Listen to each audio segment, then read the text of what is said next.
What is going on, everybody? My name is Mike Massey, also known as Mindful Mike. Welcome to week number 1, session number 1 for our Mindful Parenting course. I'm so excited to start this, and I wanted to start this with a short informal and a short formal practice. So maybe this is the first time you've seen me and you're like, whoa, this guy's a lot to take on. It's okay. Maybe not for everybody. It's all good. But my intent is to help you best respond to your stress, manage your thoughts and emotions in a healthier way, so then you can help manage your loved one's stress and emotions in a healthy way. You can give them the tools to do that. Too often I see many parents message me and say, hey, Mike, I really hope that my 12-year-old or 16-year-old can learn these skills. And I always say to the parent, do you know mindfulness, or have you ever explored mindfulness? It's really important that you develop this skill so you can have that conversation of, I know how hard it is sometimes to notice these emotions. I notice how frustrating it is sometimes when you're worried about something that might happen in the future. So when we're looking at a formal or informal practice, a formal practice is typically headphones in, on, earbuds in, go on your laptop or any device that you have, you press play, listen to meditation. That's a formal practice. For some advanced people who've been practicing longer, maybe they're just watching their breath for 5, 10, 15, 20 minutes. An informal practice is where you're using meditation techniques or mindfulness techniques, in this case, in real life. So when I'm with my children, my mind's going to invoices and work and busyness and all the things I have to do. I notice that as a thought, and I come back to here, into this moment. My mind goes away again. I notice that, and I come back into this moment. How is that helpful? Well, I can be more present with what's actually happening now, instead of being caught in the things I think may, or could happen, or if I play the old DVDs or the old VHS tapes that are there, that has happened and what I should have done differently. Right? Most of the time, we spend our time not present. We spend it there or then. Mindfulness helps us be more present. We're going to go into this much deeper as the course goes on, but I really wanted to look at today, how can we shine the spotlight of awareness on gratitude?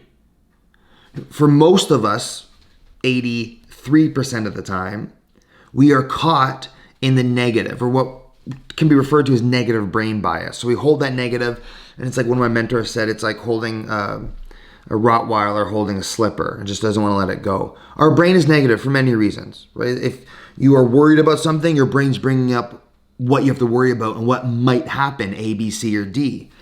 But when we start to pay attention on purpose to what we're grateful for, our brain does a similar thing. It looks for what we're grateful for. So every morning I wake up, I write down 3 things that I'm grateful for.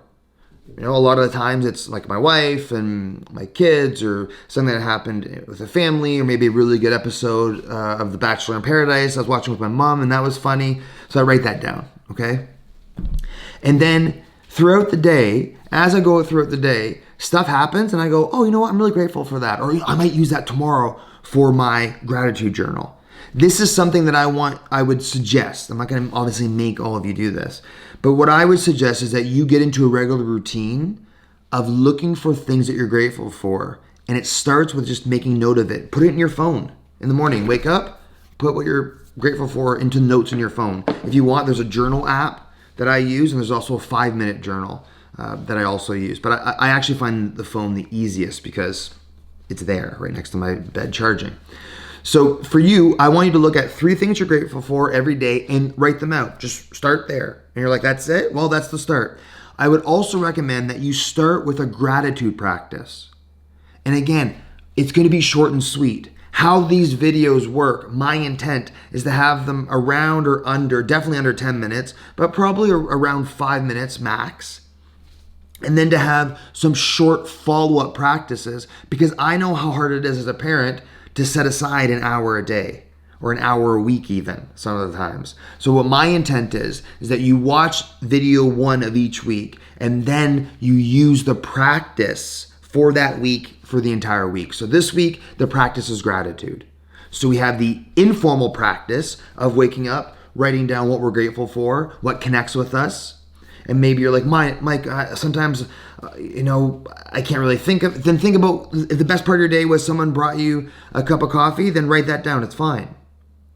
But then we use the formal practice of gratitude, and this is how it works. We find a comfortable position. So if you're sitting down or if you're lying down in bed and you put your headphones on, you can do this first thing in the morning. That's actually what I recommend. As soon as you wake up, I recommend practicing.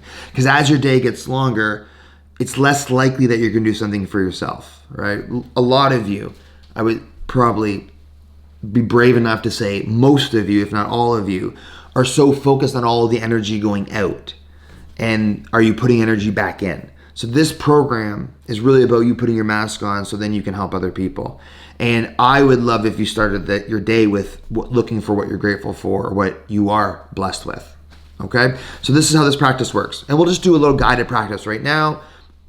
Moving on throughout the week, all you have to do is scroll down one more link below and hit play, and that will be the guided gratitude practice. And again, it's under 5 minutes. So just a short little introduction. Find a comfortable position, sitting, resting, or lying. Wherever you are now is totally fine. You can do it eyes open or eyes closed. I recommend eyes closed.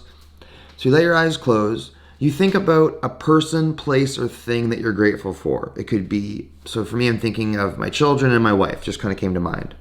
So as you breathe in through your nose, and as you're breathing in through your nose, thinking about what you're grateful for or who you're grateful for. That's the in breath. And then on the out breath, I want you to switch that awareness to your breath leaving your mouth. And then again, we're breathing in. Think about what you're grateful for, what connects with your heart. And then nice, long, deep breath out, focusing on that breath going out. Good. And again, breathing in, thinking about what you're grateful or thankful of. Breathing out, going out. One more, breathing in. Think about what you're grateful for, thankful of, and breathing out, focusing on that breath leaving. Beautiful. You're like, Mike, I am awful at that. My mind went off 10 times. That's okay. It means your mind's working. Your mind has a hard time staying present for these 7 or 10 seconds at a time. Then it goes off and thinks about what might happen. We just notice that as a thought. We come back. We think about what we're grateful or thankful of. We breathe out. We use that breath as our anchor to come back to. The mind goes off. We go, nope, that's okay. We're not mad. Breathing in and then out. So now that you're done this video, all you have to do for the rest of the week is press play on the gratitude. If you're pressing play when you're waiting for your kids to come out of school, cool, press play there. If you're waiting at the doctor's office or waiting in line somewhere, you can do it informally. Start to make the routine, lay the routine down for your mindfulness practice for you. And then once you develop that, we can expand it to the children. So please reach out to me. If you have any questions or comments, just hit me up at mindfulmike.ca or, of course, DM me at mindfulmasse, M-A-S-S-E. Let me know what you want to do. Let me know any questions that you have because I'll address the questions that I get from the group from this week in next week's video. Talk to you soon. Peace and love. Bye for now.